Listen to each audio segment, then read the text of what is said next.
விஜய் நல்லவர் எப்படி ஃபீல் பண்றீங்க? ஒருத்தர் வந்து நல்லவரா கெட்டவரான்னு சொல்றதுக்கு நாங்க யாருமே இல்ல. Yeah. ஆனா ஒரு கவர்மெண்ட்னு சொல்றப்போ பொதுமக்களுக்கு வந்து ஒரு எதிர்பார்ப்பு இருக்கு. இப்படிதான் இருக்கணும், மக்களுக்கு எவ்வளவு நல்லது செய்யணும்ன்ற ஒரு லிமிட் இருக்கு, ஒரு எக்ஸ்பெக்டேஷன் இருக்கு. அந்த எக்ஸ்பெக்டேஷன்ல அட்லீஸ்ட் ஒரு 80 to 85% அவர் வந்துட்டாருன்னு எனக்கு. என்னங்க 50 டேஸ்லயே 80 to 85% வந்துட்டாரு? ஆமா, ஏன்னா அந்த 50 days is more than enough for us to understand. நீங்க எப்படி சொல்றீங்க மேடம்? எதிர்கட்சிகள்லாம் வந்து விஜய் வந்து கெடுத்துட்டாரு நாட்டை, இந்த 50 நாள்லயே தமிழ்நாடு காணாம போயிடுச்சு அப்படின்னு சொல்றவங்களுக்கு நீங்க என்ன பதில் சொல்றீங்க? நான் என்ன பதில் சொல்றேன்னா 50 days is too short a time. இப்போ இந்த மாதிரி எல்லாம் பேசுறதுக்கு அட்லீஸ்ட் ஒரு 1-2 years போனாதான் நீங்க அந்த மாதிரி ஸ்டேட்மென்ட் சொல்ல முடியும். சரிங்க. 50 daysல எல்லாம் நாம ஒரு ஜட்மெண்ட்டுக்கு வர முடியாது. ஓகே, ஜட்மெண்ட் கூடிய டைமே கிடையாது. கிடையாது. அட்லீஸ்ட் ஒரு 2-3 years ஆனதுக்கு அப்புறம் தான் தமிழ்நாடு எங்க நிக்குதுன்னு நாங்க பார்த்து எவாலுவேட் பண்ணி சொல்ல முடியும். இப்ப இந்த ஸ்கூல்ஸ்ல எல்லாம் பாத்தீங்கன்னா அந்த காலத்துல லஞ்சம் வாங்கி இருக்காங்க, பொதுப்பணித்துறையில லஞ்சம் வாங்கி இருக்காங்க, ஈபில லஞ்சம் வாங்கி இருக்காங்க எல்லாத்துக்குமே அப்படின்ற ஒரு தகவல் எல்லாம் நிறைய நம்ம கசியுது சமூக வலைத்தளங்கள்ல. விஜய் வந்த பிறகு உண்மையிலேயே எங்கேயாவது நீங்க மாறி இருக்குன்னு ஃபீல் பண்ணிருக்கீங்களா? ரொம்ப மாறி இருக்கு. ஏன்னா நானே ஒரு ஸ்கூல்ல வேலை பண்ணிட்டு இருக்கேன். இப்பெல்லாம் எப்படின்னா என்னெல்லாம் டாக்குமெண்ட்ஸ் நாங்க அப்ளை பண்றோமோ, what ever certificate, sanitary, stability என்ன ஆனாலுமே just like that within 1 day அவங்களே கூப்பிட்டு நமக்கு தராங்க. சார் மேடம், நான் திருப்பியும் கேக்குறேன், இது உண்மைதானா? ஆமா, உண்மைதான். ஏன்னா நான் வேலை பண்ணிட்டு. எதிர்கட்சிகள் சொல்றாங்க, அவங்க அதிகாரிகள் எல்லாம் பேசுவாங்க, ஆனா ஆதாரம் தர மாட்டாங்க, பயந்து ஓடுவாங்க. நான் ஆதாரத்தோட பேசிட்டு இருக்கேங்க. அதாவது முன்னாடி சரியில்லை ஸ்கூல்ஸ் இல்ல, முன்னாடி ஒரு என்ஓசி வாங்குறதுனா நீங்க கஷ்டப்படும், கொஞ்சம் டைம் ஆகும், டிலே ஆகும். விஜய் ஆட்சி வந்த பிறகு, விஜய் ஆட்சி வந்ததுக்கு அப்புறம் ஒரே நாள் இல்லன்னா மேக்ஸிமம் 2 daysல எல்லாமே வந்துருது. அப்படி சொல்றது உண்மைதான்?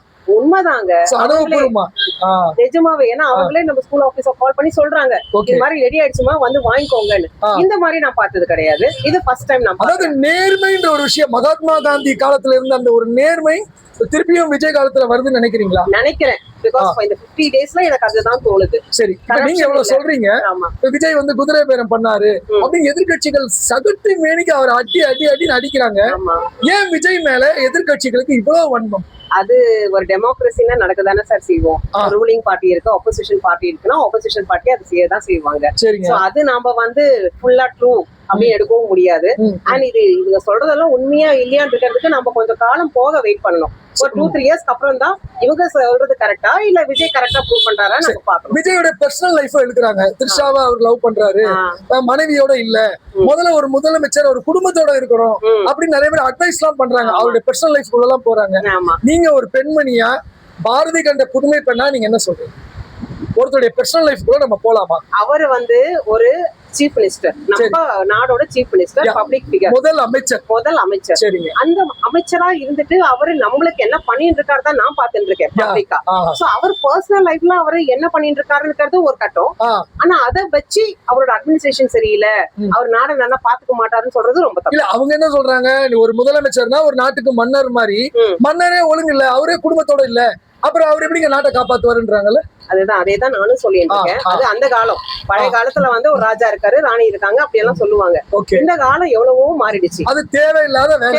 ஏன்னா இப்ப இருக்கிறதே வந்து நாங்க சேட்டலைட் ஏரால உட்கார்ந்துட்டு இருக்கோம், டெக்னாலஜிக்கல் ஏரால உட்கார்ந்து. விஜய் நமக்கு என்ன செய்யறாருன்னு பாக்குறதா முக்கியம். ஒரு மக்கள் விஜய் என்ன பண்றாருன்னு பார்க்க வேண்டிய வேலை நமக்கு இல்ல. பார்க்கணும், இமேஜ் கட்டாயமா இருக்கணும், அது நான் வேண்டாம்னு சொல்லல.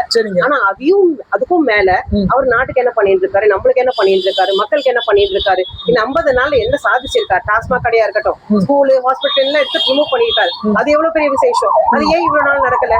இப்பதானே நடந்திருக்கு. அதே மாதிரி லஞ்சம் வாங்க மாட்டேன்னு எந்த முதலமைச்சரும் சொன்னதில்லை. ஆமா, எக்ஸாக்ட்லி. எப்படி விஜய்க்கு எப்படி ஒரு எண்ணங்கள்? நம்ம விஜய் வந்து ஒரு டான்ஸ் ஆடி பாத்துருக்கோம், நடிச்சு பாத்துருக்கிறோம், ரசிச்சு பாத்துருக்கிறோம்.